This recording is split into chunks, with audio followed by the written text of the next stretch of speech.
Jokūbas gimė 36 savaičių, šiek tiek anksčiau, bet nieko kaip ir blogo nebuvo, tik tai įgimta hidrocefalija, bet laiku einant viskas, ne taip vystėsi, kaip turėtų būti. Galiausiai vizitai prasidėjo pas gydytojų ir tada pamatė, kad gali būti cerebrinis paralyžius. Tada mūsų prasidėjo kelionė į Lenkijas, į Lietuvos visus sanatorijas, reabilitacijas ir 24 metais pernai buvo klubo operacija ir 7 savaitės buvo gipse.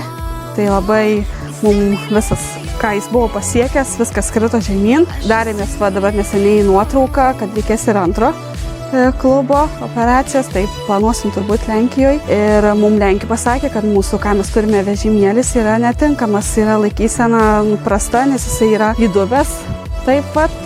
Tai reikėtų kaip ir tiesesnio vežimėlio, kaip tik rekomendavo būtent šį vežimėlį. Paskatino šiaip ir draugės, kurios, atrodo, kreipėsi irgi pas jūs ir Rimanto Kokėno fondą. Tai nusprendžiau ir aš pabandyti. Kažkaip nesitikėjau, kad kažkada sulauksiu svečių kieme, kad jūs atvažiuosit su tokia dovana. Tai čia nežinau, net šiurpas eina. Labai dėkingi esame. Visa mūsų šeima. Jisai labai pripranta greitai prie svetimų žmonių, mėgsta bendrauti, aišku, jisai nekalba, bet kortelėmis, gestais mes viską susikalbam. Aišku, aš labiausiai suprantu, nes daugiausiai laiko prabūnu su juo. Bet šiaip visada su nuotaika, keliauja į darželį, jisai džiaugiamės, kad jis toks yra. Aišku, galėtų būti geriau, bet džiaugiamės šią dieną. Labai noriu padėkoti, iš tikrųjų suradau kineziterapeutę Klaipėdoje, Laurą Žalienę. Ir ji mums labai daug rekomendacijų davė. Mūsų buvo pati pradžia, mes nežinojom, iš ko čia kreiptis. Na ir visai mano šeimai, nes jis labai prisideda prie Jokūbėlio gerėjimo.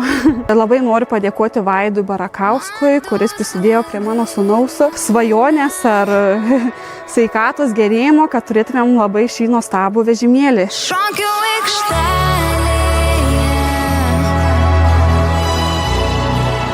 Ačiū, kad esate su mumis. Kartu tampame viena širdimi, kuri keičia pasaulį.